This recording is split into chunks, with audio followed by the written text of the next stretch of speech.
welcome to DocFilm Forum. My name is Mark Smolowitz, and I am the proud producer of the feature documentary Desert Migration, which is a film about long-term survivors, gay men who have been living with HIV and AIDS for more than 20 years in Palm Springs, California. And we're here today to have a conversation about the film and some of the issues that it addresses on the occasion of its U.S. broadcast television premiere on KQED Truly California, which will happen in San Francisco Bay Area on June 30th. I'm really excited to welcome two of my dear friends and colleagues in the HIV community, Vincent Crisostomo. Yes. And Tez Anderson. Why don't you gentlemen just introduce yourselves and let people know who you are and your connection to this topic. Okay, I am Vince Crisostomo, like you said, hasn't changed. I'm a gay, I was going to say Asian, but I'm a Chamorro male. I am from Guam. I've been living with HIV since 1987, so that will be 30 years this year. I have been working either as a volunteer in some form of the epidemic since 1985. And I just returned to San Francisco in 2013 from 6.5 years of doing international work. So I was on the UNAIDS board for about 4 years. And your current position? Oh, my current position, the shirt. I'm the program manager for the Elizabeth Taylor 50 Plus Network. Great. And Tez? I'm Tez Anderson. I run a grassroots group of long-term survivors called Let's Kick Ass. The ASS stands for AIDS Survivor Syndrome, something that I experienced. A lot of us have experienced of this kind of shock of revelation of discovery you're going to be an old person with HIV after years and years of planning to die. And so it's grown from San Francisco. We now have a chapter in Palm Springs. We have one in Portland. We have one in Austin and one in Washington. And it's growing. But I have been living with HIV since 1983. So that's 34 years, as hard as that is to believe. And so the psychosocial implications of that have been enormous, not to mention all the practical and medical. But that's what we rally around, that idea of, what it means to be a long-term survivor. Who are long-term survivors? Right, right. And I, too, have been living with HIV since 1999. One of the things that I was really excited about when I got to know Tez was this idea that the long-term survivor is actually both the person who is HIV positive and a person who's HIV negative. That we all share an experience, that we've all experienced that PTSD that comes with having lived through the AIDS pandemic. And that might be something that we talk about here today. But the three of us are all living with HIV, which I think gives us a kind of common ground for this conversation about what it means to tell these stories, right?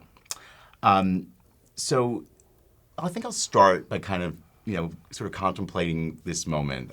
So tomorrow, actually, which will be June 21st, 2017, will actually be the 2-year anniversary of the world premiere of Desert Migration at Frameline. I was there. Yeah, I think most of us were there, or a good portion of people in the room were there. And this was an important moment for me, obviously, as a film producer, and an important moment for the communities that we all care about. Because Desert Migration really was the first film to contemplate the experience of long-term survivors. And, it's wonderful that this film has had an incredible journey the last 2 years. It's been in some 50 film festivals. It had a kind of quasi-theatrical release in partnership with AARP's Movie for Grown-Ups, where it played in 25 cities. It's available widely on VOD and DVD. It's screened in many universities and many public health classes with HIV nonprofits. We've really seen the sort of impact of the movie and these stories. And now it lands on broadcast, and which is sort of the ultimate the ultimate win for a movie like this and for stories like this, because there are more eyeballs potentially on broadcast than anywhere else, even on the internet.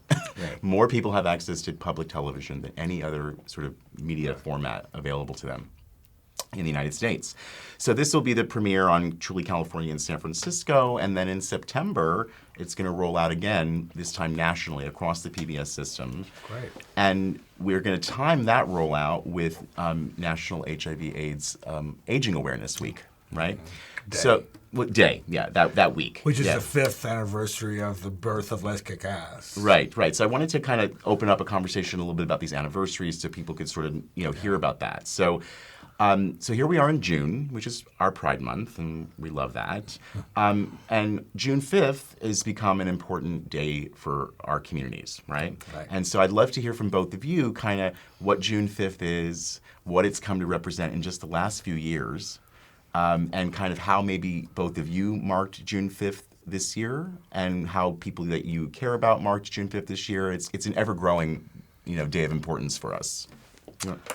Well, this June 5th, I actually went to the Let's Kick Ass picnic in the park.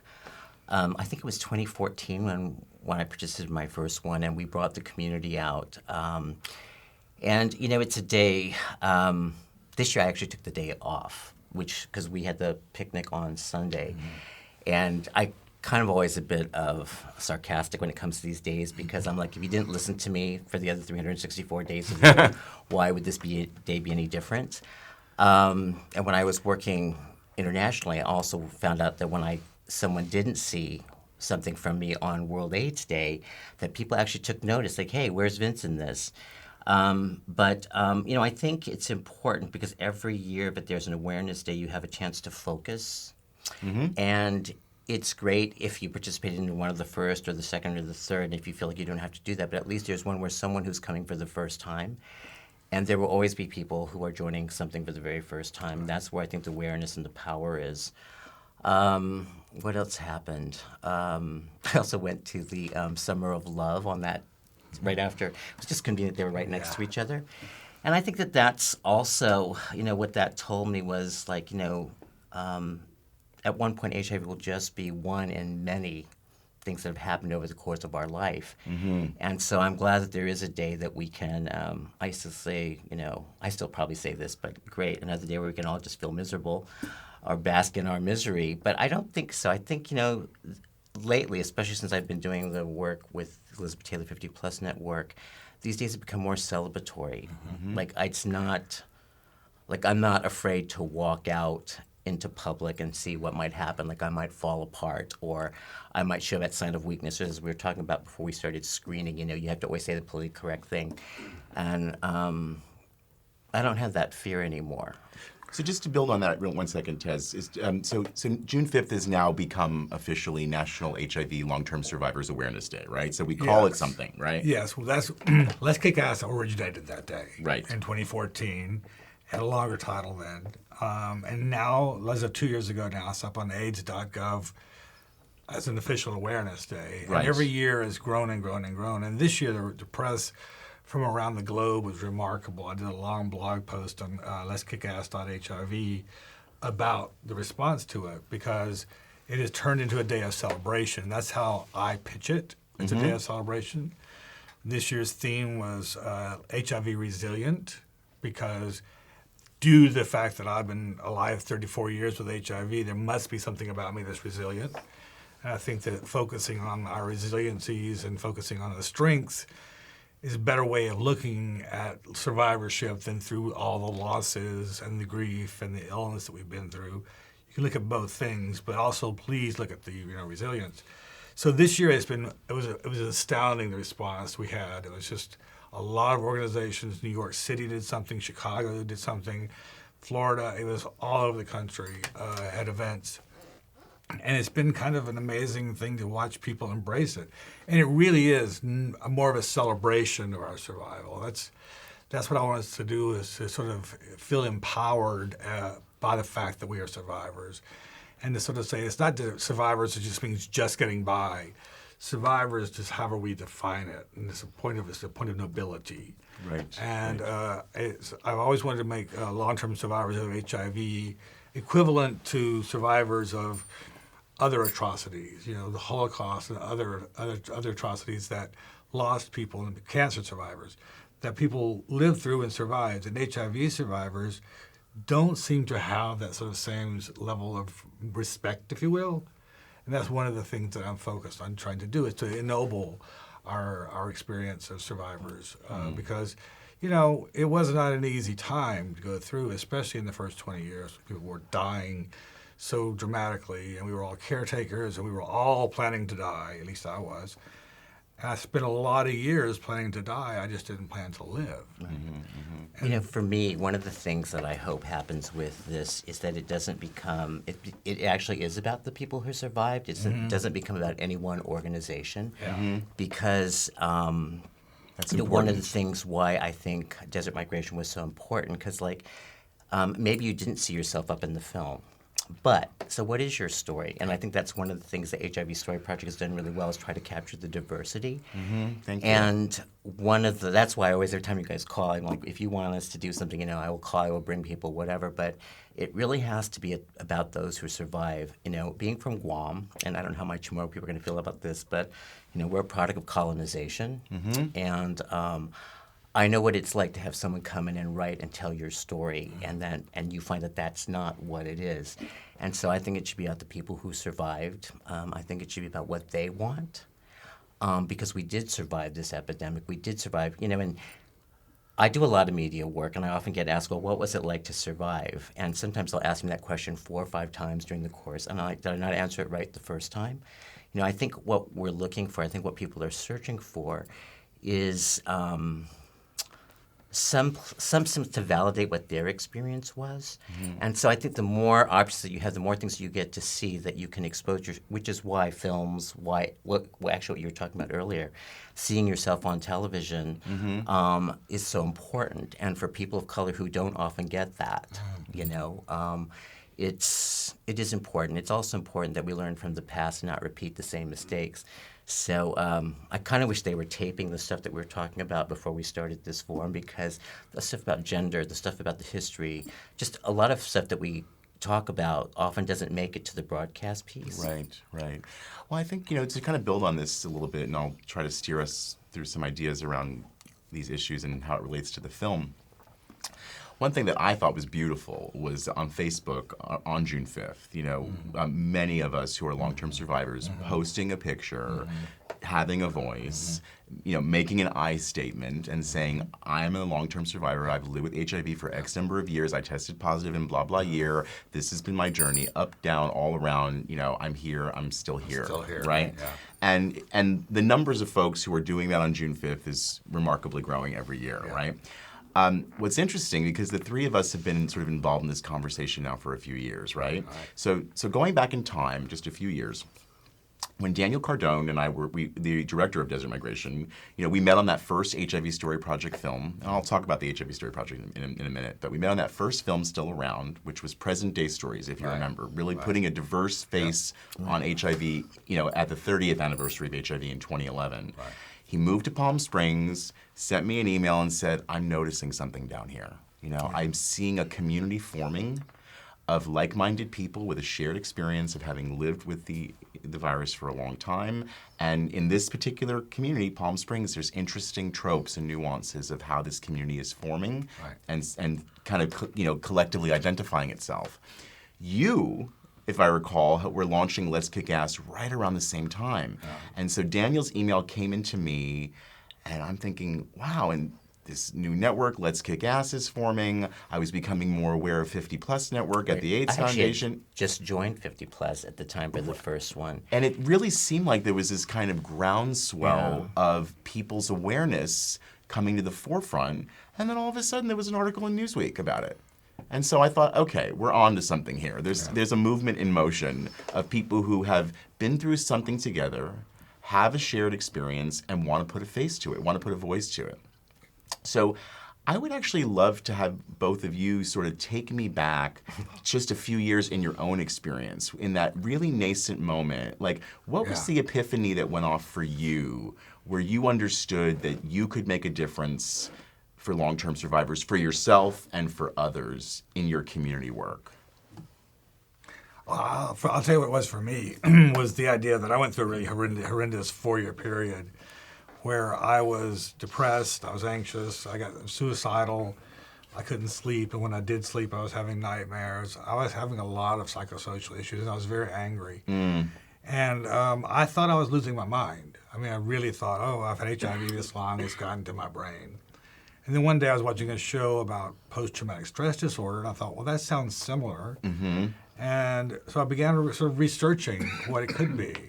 and realized that it really was about the trauma of living through those early years.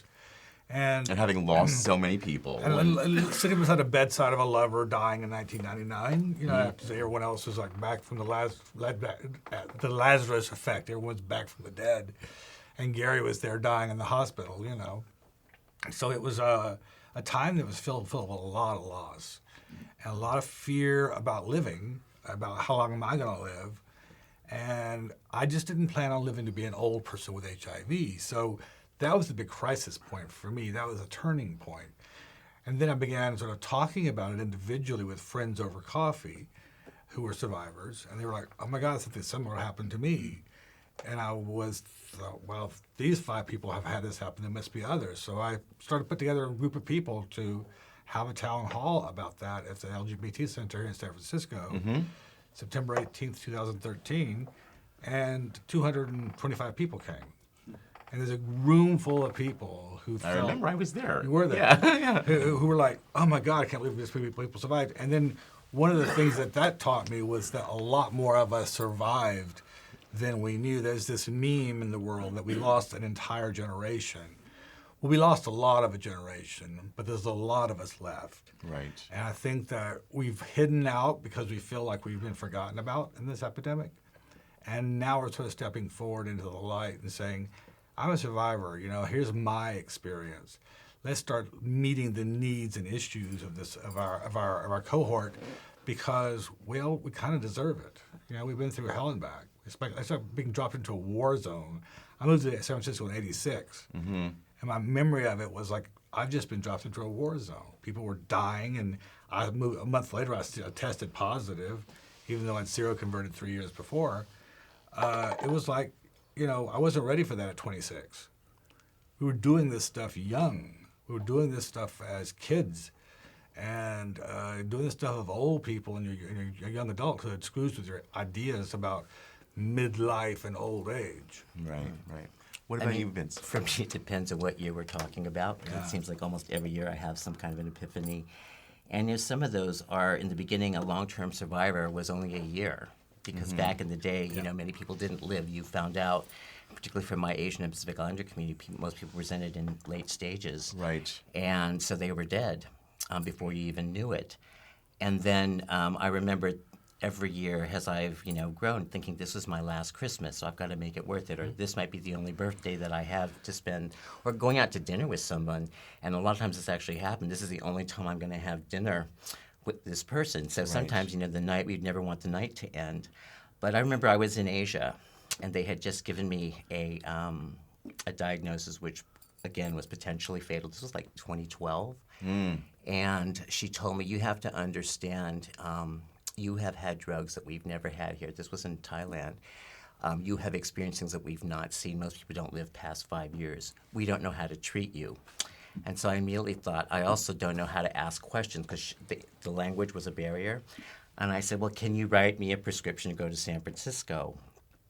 And that kind of facilitated my return because I realized, you know what, there's only one place I can go. And then the other real place was probably the first Honoring Our Experience retreat, which was in December of, I think it was 2013. Owning Our Experience retreat? Honoring Our Experience. Oh, Honoring Our Experience, right. And I remember waking up that morning thinking, I can't go. I can't afford the whatever. And Greg Kazin, who's another long-term survivor, and we all know, said, this is where you tell your truth and, you know, and da-da, whatever. So I sat down. It was like 4 pages. I said, no one's going to have time to read this. So I got it down to 3 sentences. And I got, within 10 minutes, they said, you know, you got to come here.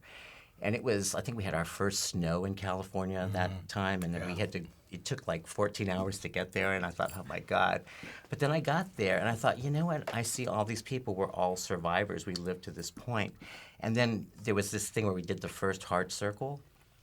And I walked into that room and I thought, I feel the presence of every person I've ever known here. I saw my partner, Jess, who died in 1991. I saw one of my best friends, Douglas Sharon, who was an activist in our Asian and Pacific Islander community. And I thought, wow, they're all here.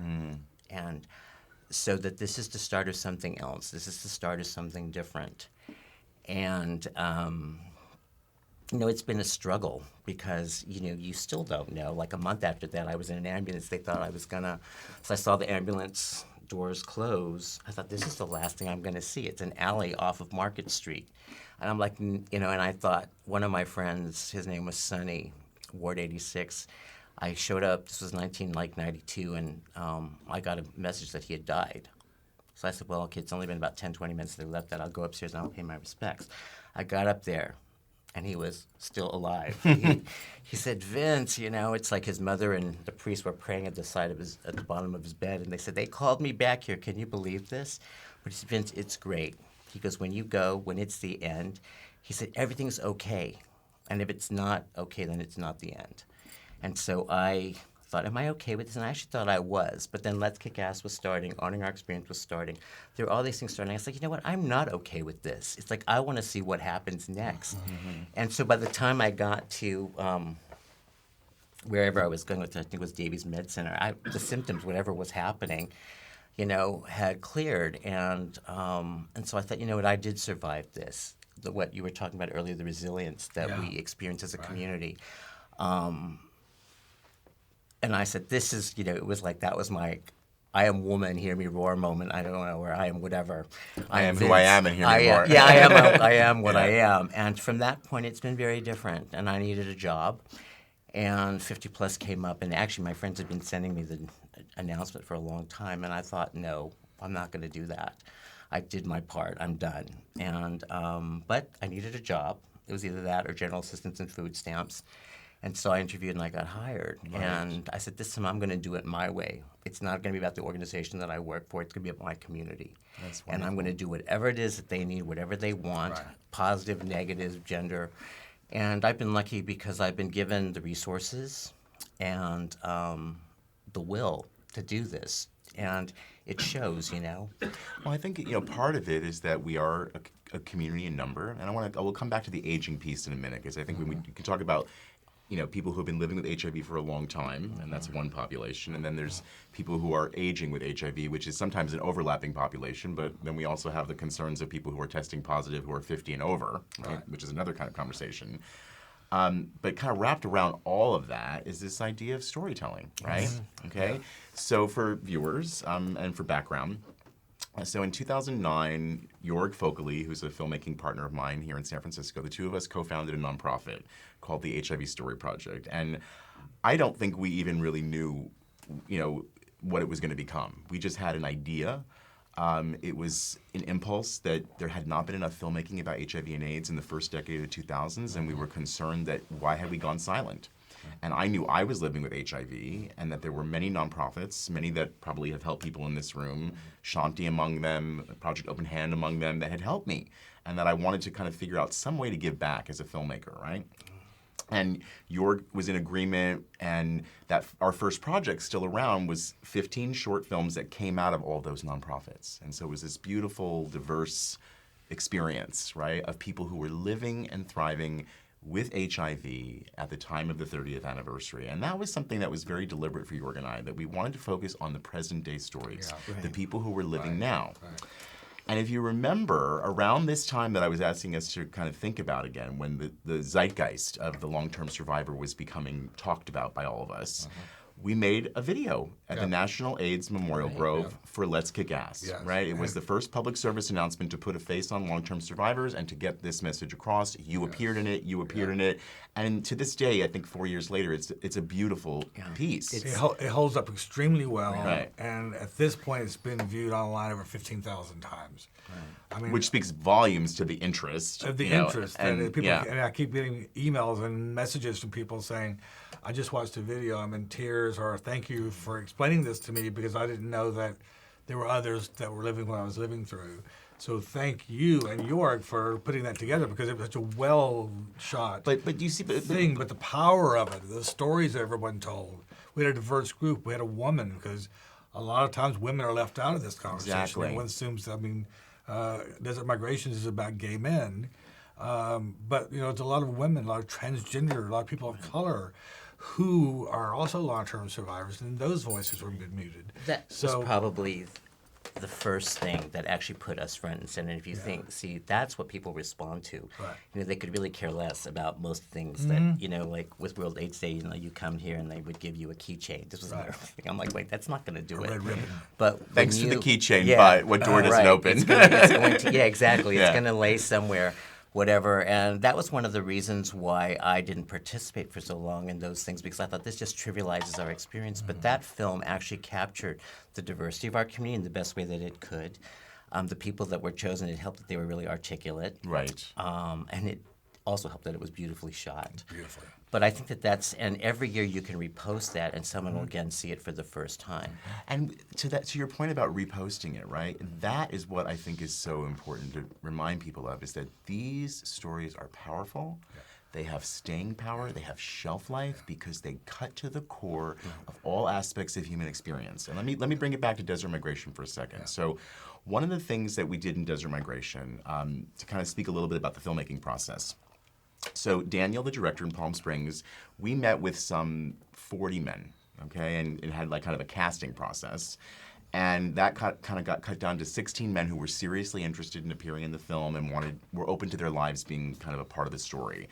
Daniel did these incredible long audio interviews. We just sat down in conversation with them, recorded them, sometimes 2 or 3 hours, and then we took a step back and we actually scripted stories out of those audio interviews. Right. And we asked those men to play themselves in their own lives. Right. So it was both sort of this documentary, but with all these kind of fictional narrative tropes to make the story come to life. And that was an incredibly empowering process for the men, because we asked them not just to talk about their experience, but to contemplate their day. Right. What was it like to wake up in the morning? What was it like to go to the doctor? What was it like to go to the gym? What was it like to go on a date at night? And so the movie is structured like one day in your life, right? Morning, noon, and night. And we followed ultimately 13 men. And, what I think has worked for Desert Migration is that in some beautiful poetic way, it does check all the boxes of all the different issues that come with aging, right? Whether, on the one hand, you have a character like Michael who's dealing with substance abuse and addiction. You have other characters who are dealing with sex and dating and loneliness. Right. You have other characters that are dealing with just the ongoing challenge of their financial situation, income inequality, and housing. And what I realized was that the little sort of world of HIV-positive long-term survivors, people who are aging with this illness, it's the same. If you extrapolate out from there, all aging Americans are dealing with the same issues. Right. We're all in this together. If you're aging in America, you're worried about housing, you're worried about income, you're worried about you're worried about sex and dating if you're single. You're worried about all these similar kinds of issues. But this is important because I think you hit on, we have a small window of opportunity to capture this story, what makes us unique.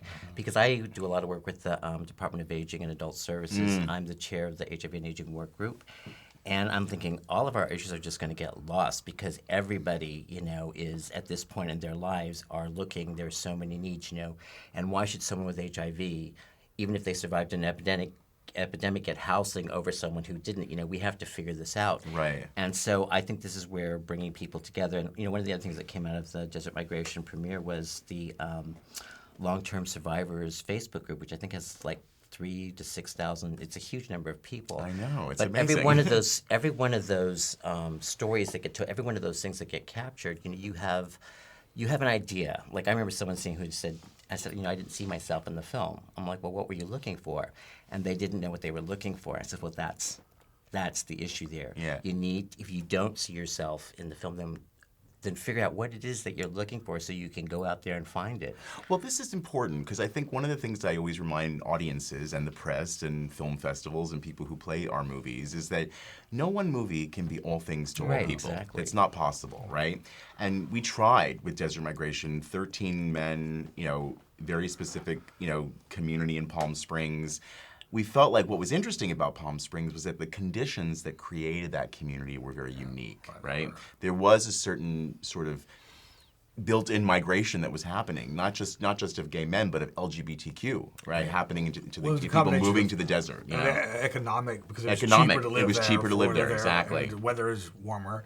And so a lot of people sold houses and moved there. Right. But what desert migration did so well was to sort of show the dailiness of our lives. I mean, the handful of pills that I take in the morning and the handful of pills I take at night. Yeah, the things which seem so mundane, but really are like tied to our actual survival. Right. You know? But I take 20 pills in the morning, you know, and I look at my hands sometimes and I wonder, does anybody else do this? I mean, am I the only one who's taking this many pills just to stay alive? And, you know, and I think it's the dailiness of that stuff that you captured very well. But the other thing that it showed was there is this community of people that are starting up in this like desert, dry, hot, whatever. Right. And they're thriving. Maybe they're not thriving completely yet at this point, but their stories are just starting. And I think if anybody who was in the film and saw themselves up there who, you know, if you didn't like the way your life was going, if you don't like how you're portrayed, then you have an opportunity now to change that. One of the things that has helped me in my life and in my work was something called social therapy, which was based on performance. If you don't like the way your life is going, then change your performance. And it can be very subtle.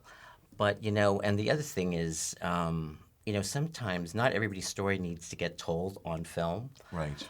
But what happens and what I think makes a really effective film is when you tell the right story. Right. And I think Desert Migration, for the time that it came out and for being the first one, it really succeeded in capturing a huge, painting this really like a portrait of our community, but amongst these 8 men. Each one of those men represented more than who they were. Exactly. And it was a portrait in time, too, because, I mean, I know some of the people most of the people in that film. And, for instance, Eric now runs the Let's Kick Ass chapter we have in Palm Springs. Well, so they've been able to take that experience and move beyond it to the next thing and envision what's next. And also the ways in which we create community, right? Yeah. Because I'll share a story with all of you. So when we were filming Desert Migration, we had this idea, for those of you who've seen the film, to take the men out to the windmills. The windmills are this kind of omnipresent thing in the Coachella Valley. When you come Not in, the windmills here. No, the windmills in Palm Springs. Yeah, I'm familiar with the windmills here. They're the ones that are the wind power windmills, right? And they're an important trope and visual in the movie as well as in the landscape of that part of California. And you know, it was hot. You know, it was brutal to do it. And the oldest gentleman, Will, who was nearing 80, who is the weakest and most frail, and if you remember him from the film, he was really living his life as a shut-in, and he really opened his life to us. And we made a point of going to his house, picking him up, helping him get out there. And it was so beautiful to watch him find the strength to do it and to feel connected with all the other men. And it wound up being the most magical scene that we filmed because something happened out there. You know, when people come together and they see themselves as a part of a community, they're not isolated. You know? Especially in Palm Springs, I mean, with the group, the Let's Kick Ass chapter there is doing phenomenal stuff. They have weekly meetings, they have all sorts of stuff. I mean, they've got a lot going on. And they've really helped create a community and bring those issues to that large older population. Because let's face it, there's a lot of older people in Palm Springs in general, but there's a lot of older gay men especially. So at this point, I want to try to kind of, take us into the denouement of our conversation so we can open it up for questions. But I'd like to just get sort of a last comment from both of you. And I'll start by giving my last comment. Thank you. Yeah, to kind of set us off on a good direction. I think a lot about this work, the work of storytelling, the work of being an AIDS activist, the moment that we're in, with President Trump and this administration. I just posted on Facebook, that 6 of the people on the President's AIDS Council have resigned because they're just done. They're done. And this is concerning to me, right? Because when our leadership says we're done, and we let the Trump administration do what it's going to do, however insidious or however overtly on the chopping block, okay? It's concerning, right? And so those of us who've been activists who, have been burning this flame for so long, right? And how hard that can be. I know for me that my big message to people watching, to people who are younger, is self-care, And, we are in this for the long haul, okay? We're 35 years into the AIDS pandemic. it's not going away, okay? It's changing, right? We have PrEP now, which is a wonderful thing for HIV negative people to have a medication that can protect them from the virus. We have different kinds of strategies to, lower our communal viral load, so to speak. Right. But we still have 35 million plus people around the world impacted and affected by this illness, right? These are not small numbers, right? And so we know that this isn't going away anytime soon. So self-care, being cognizant of the fact that our staying power is in each other, and we have to take care of each other along the journey, I guess I'll leave you with this, and then I'll pass it to both of you for your last comments. For me, when we made Still Around at the 30th anniversary in 2011, I said to myself, I don't want to be making movies about AIDS at the 40th anniversary. I don't want there to be a 40th anniversary, right, in 2021. And we're basically 3.5 years from that, and we know it's still going to be here. So this is a disease that has changed the course of history. It's unique. And, we have so much, we've learned so much, and we have so much yet to learn. Right. And let's keep doing this work. So, and I'll let both of you sort of provide your last thoughts. I'll let Tez go first. Well, one of the things that's remarkable about being alive now is the idea that there's a whole campaign called You Equals You. You equals you. Undetectable equals untransmittable. Undetectable which means equals untransmittable. if you have a zero viral load, you cannot transmit HIV. So for us long-term survivors who for years were terrified of transmitting the virus and not having sex because that was one of the obstacles, that burden is relieved because of this new information. It's not that new now, it's several years old. But it's becoming much more celebrated. But it's becoming well aware that that's part of the prevention toolbox. That for a long time, it was just condoms and bad medications for treating. So there's prevention pills and there's treatment as prevention, which are really powerful tools in the prevention toolbox. Well, what I will say about long-term survivors is that I coined the expression AIDS survivor syndrome because it's not just post-traumatic stress disorder, which I often hear it called. It's much more complex and nuanced than that. And one of the things that I'm really working on is to sort of start trying to get people to understand that AIDS survivor syndrome is at a point of empowerment for us to say, we lived through something unique in history, and as a result, like the survivors of the Holocaust have survivor syndrome from that, we have AIDS survivor syndrome because it is unique to our cohort. And there are ways to treat it. We can all talk about that some other time. But coming together and being seen, I just got off the phone 2 days ago with a 24-year-old who was born with HIV. And he's like, I'm a long-term survivor too. We had a long conversation about what his life was like. And that's another group that's often left out of these conversations. So it's really about bringing us all together under the umbrella of long-term survivors, but understanding that under that umbrella there's a lot of different people under that.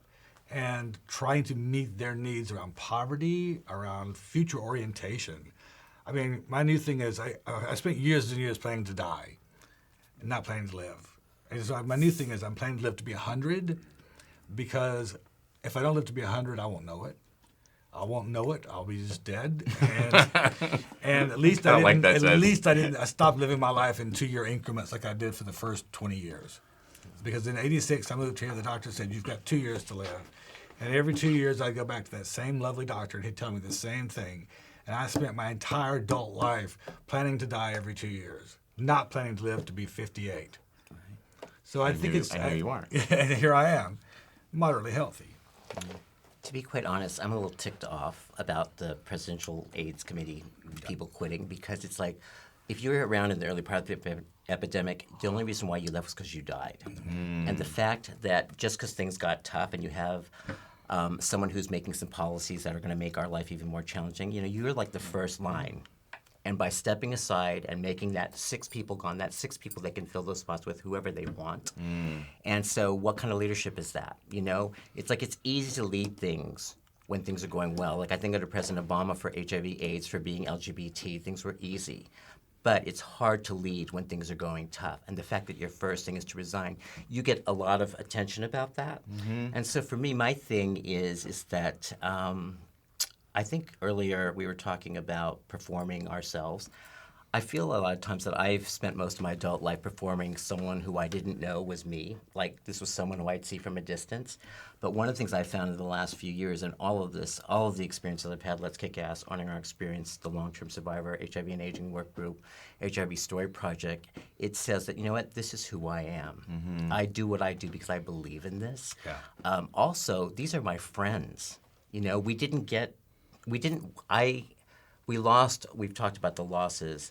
I was like, I get a chance to fight. These are not my clients. These are my friends. This is my community, and I will be there. Yeah. You know, I'll be there till the end. I mean, you know, it's even if I didn't get a paycheck, and that's one of the things that I think I'm very lucky that I get a paycheck that allows me to do what I feel strongly, I would still be doing it. That's wonderful. Well, I really want to commend you for actually, like, sharing that concern about these leaders stepping aside and doing so in, you know, at this moment when it is so difficult to keep fighting, and that we have, you know, if we did that in the 80s, where would we have been, right? Yeah. We have to keep fighting, and that has to be at the forefront, you know, of all of these conversations. That you know, we may not feel like we're on the immediate chopping block, but we can be if we let it go. But it also is an example of what happens now. It's like the people who are in a leadership position tells you what they're going to do. They didn't ask for the community, well, what do you think about that? You know, we're going to be gone. We're going to quit. It's like, I'm sure we would have, you know, at least maybe would have liked to have weighed in on that, because honestly, they've already done away with the website. What are they going to replace it with? Who would it be advising? It would have been this AIDS, you know, and they're not going to be there anymore. Well, I think the reality in their defense, as what I've read, is that they felt like they weren't being listened to anyway, and that the point of the position was to be an advisor to the president, and the president doesn't care. I'm going to just jump in on this, because the thing is, if you look at the history of our movement, the Yeah, conservative people, they hope you walk out in the hall, because while you walk out in the hall, they will do whatever they want to. They hope that you quit. And so the fact that we haven't learned that, I think it really speaks, you know, one of the things about being in a progressive movement, it's like, are you actually making progress? You know? And it's like, and I do think there's a lot of, we are doing, but it's like at the same time, every one of those people who stepped aside and quit, it's like that just opens doors to have all that progress set back. Yeah. And I don't think they should be, you know, it's like, great, you quit. You know, you're going to have a lot less stress to deal with. But you could have also, if you'd stuck with it, you could have probably done the most meaningful work of your life. Okay, so of course, absolutely. But on a note of closure before we open it up, let's all put our hands right here, because we haven't quit yet. Yeah. No, and I don't plan to quit either. I'm the same with you, Vince. This is a personal. Yeah. You know? Okay. So am I going to be also, I don't know how, because I never know how I come across, am I going to be like said, oh, this is the angry man of color. It's like, whatever he said is not valid.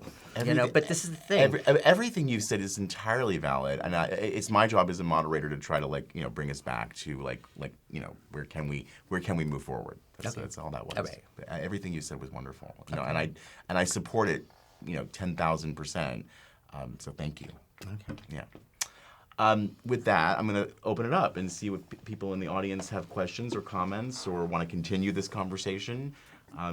You know, conversations about HIV are never easy, you know, and they're very personal, and that's an important thing to keep in mind, and we're all impacted and affected. So I honor anyone who has anything you would like to say, a question or a comment.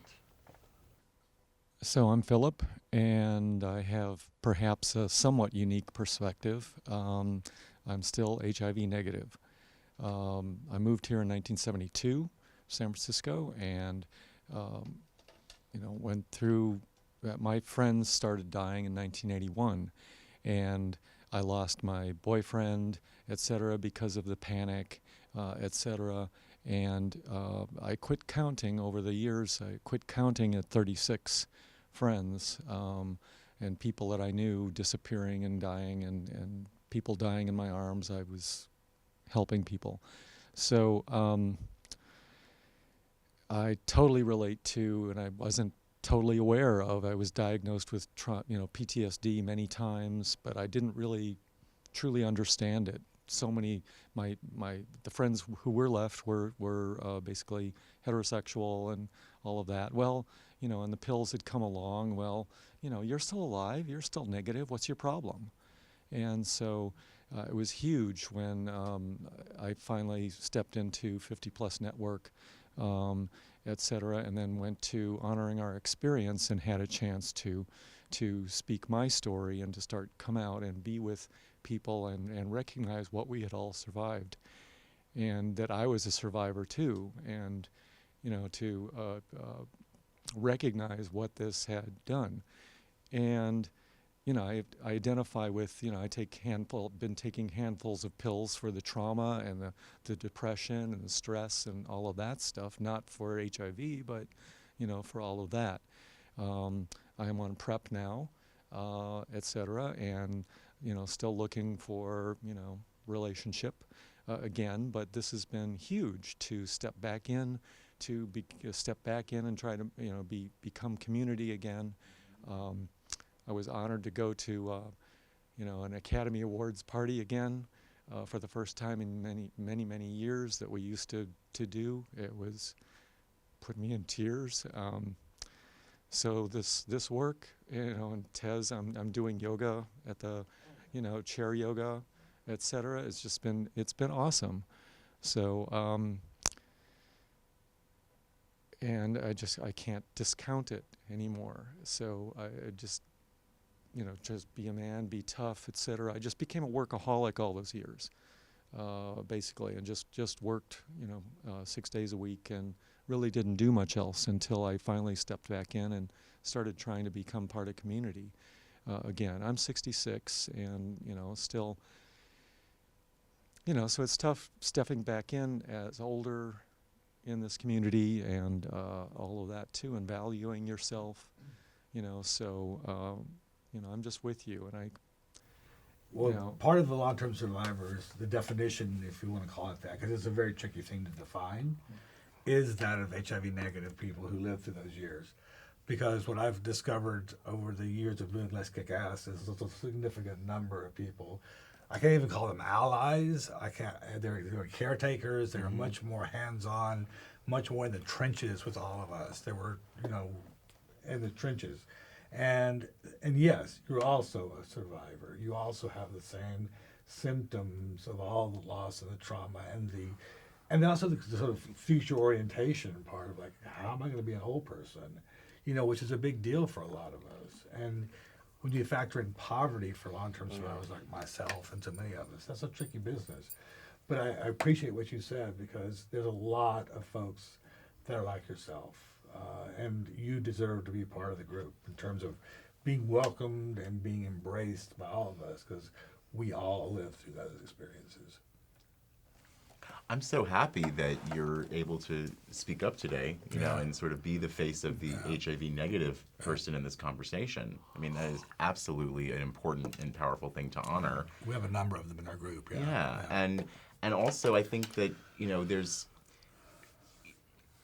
you've also called out a number of places in the community where you're getting support, and that's wonderful. I think, what happens when a movement and a community, takes shape is that there are more resources. There are more of us that sort of, own a part of the conversation, and that's a really important piece. You mentioned chair yoga. Every Saturday morning at the the Eureka Rec Center, we have yoga or chair yoga for older adults, not even just HIV, but everyone, led by a woman who is a long-term survivor herself.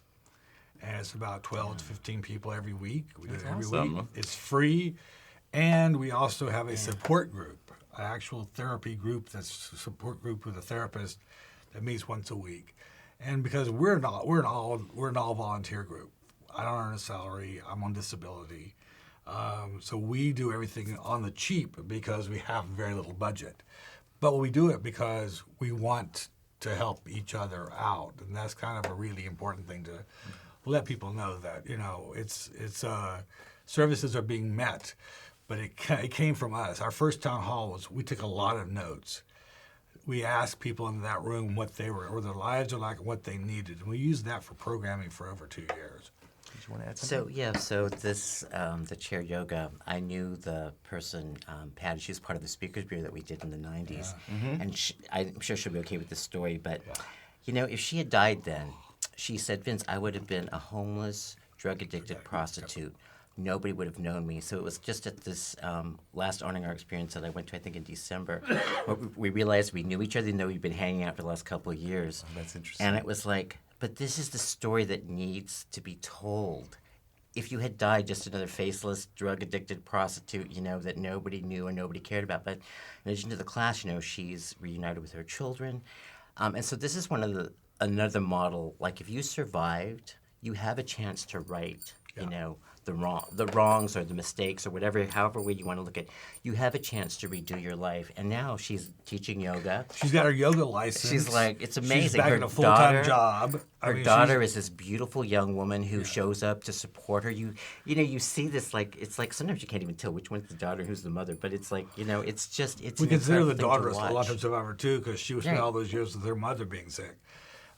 So She gave up a son for adoption. She was reunited. I'm like, I told her, if you didn't survive, you would have missed out on all this. And she started crying. We were hugging each other, and I'm like, this is the story that needs to be told. She was recently profiled beautiful. in the Chronicle by Aaron Allday, who did the piece about Last Men Standing. Yeah. Patty was recently one of the few women that was in a separate piece. I was in New York this past winter during World AIDS Day, and there was this incredible art show there called Everyday AIDS, and it brought together like 35 artists from around the country to contemplate AIDS in this moment. And there was a 67-year-old African-American woman from the Bronx who had seroconverted in her early 60s, who had made these incredible sculptures, and she started making them in her 60s as a way of dealing with, kind of a therapeutic thing for herself as an HIV-positive woman. So inspiring. And she was and through art in her 60s, she was reinventing herself. Right. Now, that's the beautiful thing about surviving. You can reinvent, and, you can even move somewhere else, and everybody will forget about all the things you did before. But do you guys want to say anything?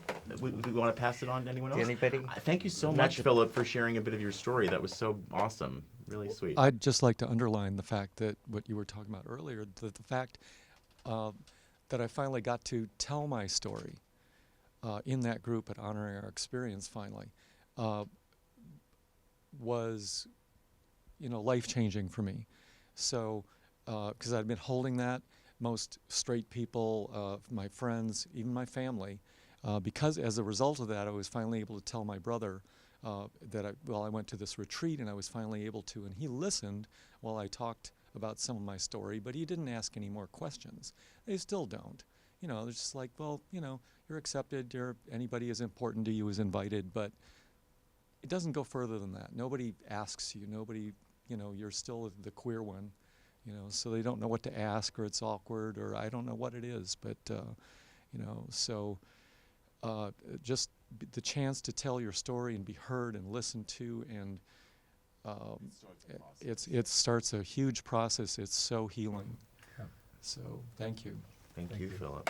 Marlon? You take, but can I just say one of the things that's really important, even if you can't say anything, Marlon takes pictures of and it's one of the things I'm so grateful for because... Of the group.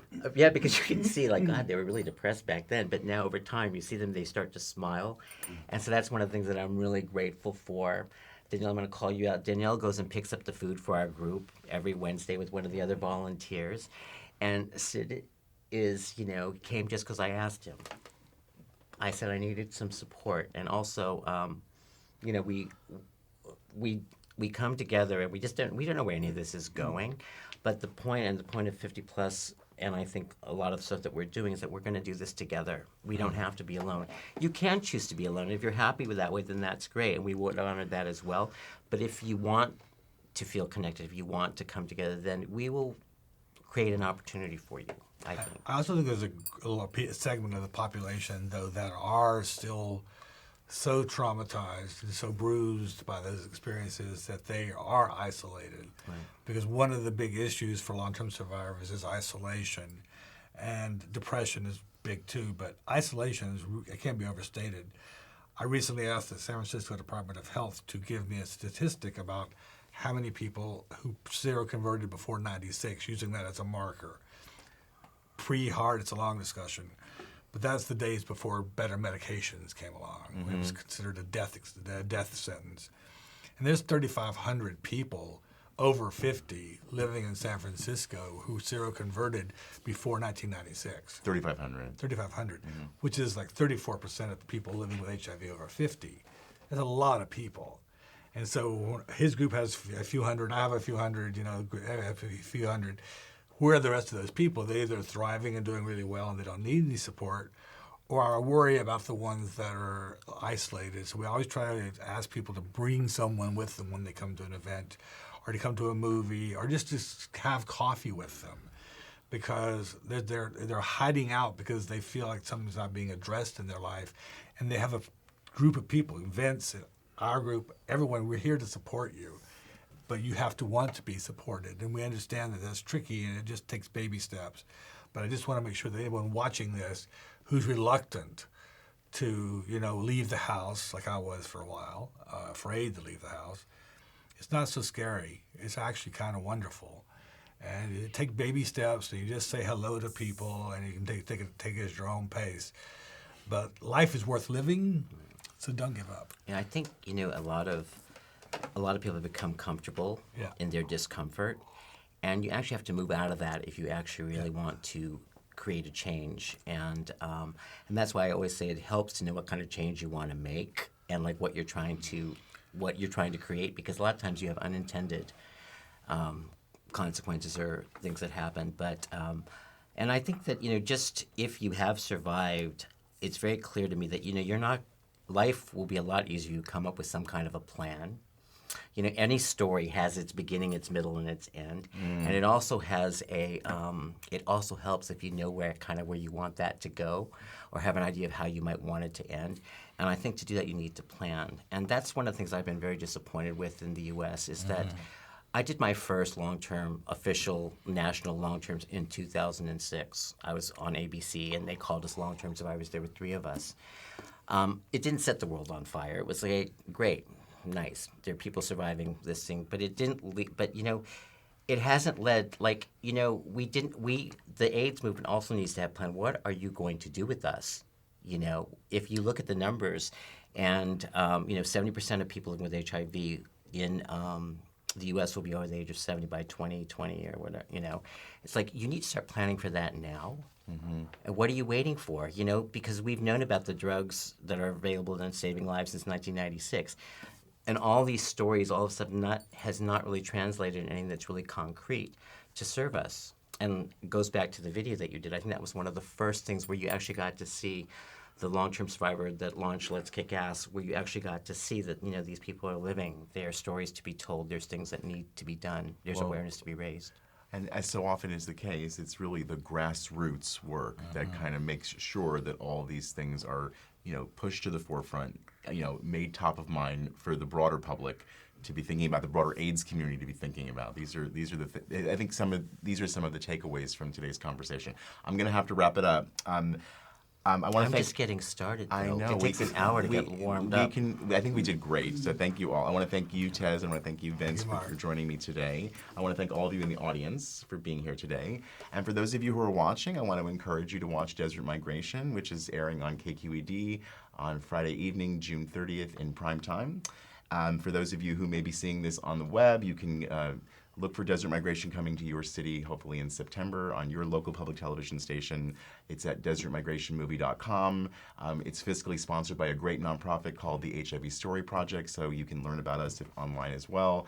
And I encourage you to go to generationshiv.org, which is this beautiful online archive that we've produced with 1,200 videos of people from all walks of life. And, long-term survivor stories are a part of the archive. People from all walks of life are a part of the generationshiv.org archive. So storytelling is, a beautiful and powerful act, and I invite all of you to be a part of that movement. Can I do one more plug? Of course. We just launched Research in Older Adults 2.0. It's the first comprehensive needs assessment that's been done on our population since 2006. And one place where you kind of do need hard data is around policy change and where the money. And so if you are if you're HIV positive over the age of 50, we hope you will take part in the survey. Say the name again. Research in Older Adults 2.0. It's called 2.0. ROA. And 2.0. You can find a piece about it on www.letskickass.hiv.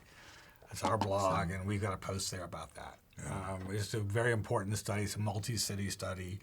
I was on the research advisory committee for that study, and it's going to be very important data so we know how people are living now. Right.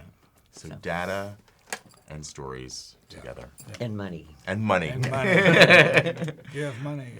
Well, thank you, everyone, and have a great day.